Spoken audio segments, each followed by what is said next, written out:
देखिए, 9वां दिन आज है। शहीद वेद प्रकाश जी की डेड बॉडी सिविल हॉस्पिटल में रखी हुई है और कल रात को छठे दौर की वार्ता हुई। तमाम मांगे जो गांव की हैं या शहीद परिवार की हैं, संतलाल जी जो पिछले वर्ष शहीद हुए थे, उन सब मांगों के ऊपर बातचीत होने के बाद सहमति बनी और उस सहमति के तहत हमने प्रशासन से संतलाल जी का जो मुआवजा बाकी था वो और शहीद वेद प्रकाश का हमने पूरा मुआवजा लिया है और 3 नौकरियां शहीद संतलाल जी की और उनके बेटे को और वेद प्रकाश जी के बेटे और बहू के लिए, और एक कमेटी का गठन रिकॉर्ड के लिए तहसीलदार की अध्यक्षता में एक कमेटी का गठन हुआ है जिसमें गांव के भी 3 लोग शामिल हैं। और 22 से 29 तारीख के बीच में मुख्यमंत्री से रोहनात गांव के शहीदी के दर्जे के लिए और 57 प्लाटों पे अधिकार के लिए मुख्यमंत्री से कमेटी की मीटिंग होगी। एक फाइल प्लॉट की जो रोहनात गांव के जो ये 57 प्लाट हैं, इसकी एक सर्टिफाइड कॉपी भी प्रशासनिक अधिकारियों ने कमेटी को दे दी है। और जो कमेटी बनी है रिकॉर्ड के लिए और नौकरी के 2 नियुक्ति पत्र भी वो भी हमने लिखित में लिए हैं।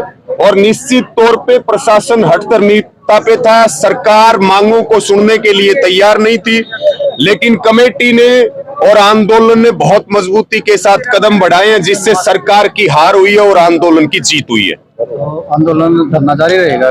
देखिए, उस पे कमेटी का सर्वसम्मति से निर्णय हुआ है कि सीएम से मीटिंग, हमारी 2 मांगे थी कि जो जिला लेवल की मांग है वो तो जिला एडमिनिस्ट्रेशन माने और जो स्टेट लेवल के मुद्दे हैं उसके लिए कमेटी की मुख्यमंत्री से मीटिंग करवा दो।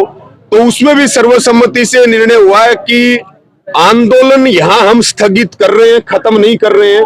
यहां से धरना अभी हमारा स्थगित रहेगा, मुख्यमंत्री से मीटिंग करने के बाद अगला निर्णय लिया जाएगा। जो 13 महीनों से लगातार हमारा धरना चल रहा था, गांव का रिकॉर्ड और प्लाटों के जो कागजात हम चाहते थे सरकार से और बार बार जिसके लिए हम परेशान हो रहे थे, वेद प्रकाश जी ने जो शहादत दी थी इन्हें कागजातों के लिए दी थी, आज हमने सरकार से वो ले ली है और इनकी नौकरी और इनका मुआवजा भी प्राप्त करेंगे।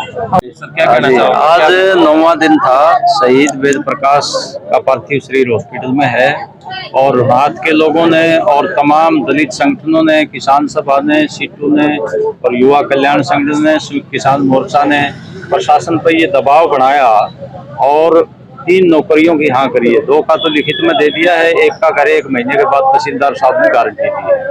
रोहनात गांव की रिकॉर्ड की एक कमेटी बन गई है और उसमें 3 रोहनात के लोग शामिल किए, 2 प्रशासन के लोग, 5 आदमियों की। और मुख्यमंत्री से बात करने के लिए इन्होंने जिम्मेवारी ली है प्लाटों और शहीद का दर्जा देने के लिए और संतलाल का जो बचा हुआ मुआवजा था उसको देने की यश की है प्रशासन ने और इसको भी न्यायोचित मुआवजा दिया है। इस बात को लेके प्रशासन की सकारात्मक बात को लेकर के ये समझौता हुआ है। कुछ लोग जो है एफआईआर का जो इंसिस्ट कर रहे थे, हमने शुरू में ही कहा था भाई प्रशासन अगर एफआईआर दर्ज करवाना चाहते हो तो प्रशासन दूसरी बातों पर समझौता नहीं करेगा। पार्थिव शरीर हॉस्पिटल में पड़ा हुआ है तो उन लोगों के समझ में आई है वो बात। वो कुछ एडामेंट हो रहे थे एफआईआर के लिए, हमने कहा एफआईआर पर अगर अड़ो हुए तो समझौता नहीं होगा प्रशासन से। ये हमारी बात जो है ना, हम शुरू से कह रहे थे, प्रैक्टिकल दे रहे थे, उनको भी मानना पड़ा। वो जो डींगे मार रहे थे बड़ी बड़ी कि एफआईआर दर्ज करवाएंगे, उसके बगैर कोई समझौता नहीं होगा, उनके भी समझ में आ गई। फिर बाद में जो भाषण दे रहे हैं जो दूसरा आदमी नहीं लेते, जब बड़े बड़े नेता बन रहे हैं यहाँ पर, तो उनके जब प्रैक्टिकल समझ में आएगी तब ये समझौता प्रशासन से हो गया। आज वेद प्रकाश जी जो यहाँ शहीद हुए थे रोहनात गांव के लिए, जो उनकी मांगे थी, उनका पार्थिव शरीर को अभी रोहनात ले जाया जाएगा और वहाँ पर उनकी अंत्येष्टि की जाएगी। मैं एक बात कहना चाहता हूँ कि समझौता बहुत अच्छे माहौल में हुआ है।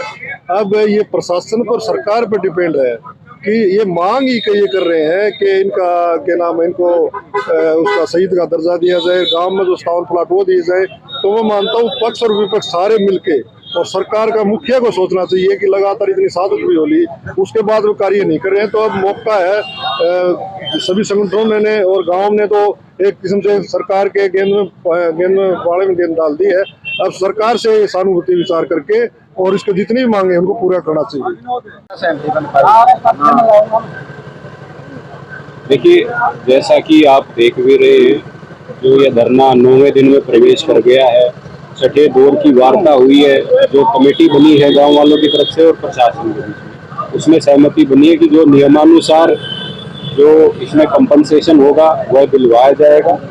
और जो मृतक संतलाल हैं, जो मृतक वेद प्रकाश हैं, उनके पुत्रों को हरियाणा कौशल रोजगार निगम के तहत रोजगार उपलब्ध करवाया जाएगा। इसके साथ ही ये दो मांगों का विश्वास के तहत एक ठोस सबूत हो, एक रिटर्न में इनको स्टेटमेंट दी जाए, ये कमेटी की मांग थी, वो लेकर आज हम पहुंचे हैं। तो इससे एक क्या है कि विश्वास का जो अभाव था वो खत्म हुआ है। कमेटी ने भी हमारी मांगे मानी है। जो प्रशासन ने एक सहयोग की अपील की थी वो भी इनके द्वारा की जा रही है। और अभी हम जो मृतक वेद प्रकाश जी हैं, नियमानुसार और एक परंपरा अनुसार उनके अंत्येष्टि कार्यक्रम के लिए अभी जा रहे हैं। सर, एक कमेटी का गठन किया गया है, इस प्रकार कमेटी होगी, कितना कंपनसेशन? ये भी एक इसमें प्रमुख मांग थी कि जो लैंड रिकॉर्ड है गांव का, नीलामी का है या अलॉटमेंट का है, उसकी एक एग्जॉस्टिव उसका इंस्पेक्शन करवाया जाए। एक कमेटी हो जिसके अंदर ग्रामीण भी शामिल हों, तो 3 ग्रामीणों को शामिल किया गया है हर स्तर पर, चाहे वो जिला पर हो या फिर जो हमारा पुराना कमिश्नरेट हिसार था, हिसार में कोई रिकॉर्ड हो या फिर राज्य स्तर पर कोई रिकॉर्ड हो, वहां पर यह कमेटी खुद जाएगी। तहसीलदार साहब इसके अध्यक्ष हैं और यह अपनी 1 महीने के अंदर रिपोर्ट प्रस्तुत करेगी। तो धरना प्रदर्शन समाप्त हाँ, अभी धरना प्रदर्शन सबकी सहमति से स्थगित है।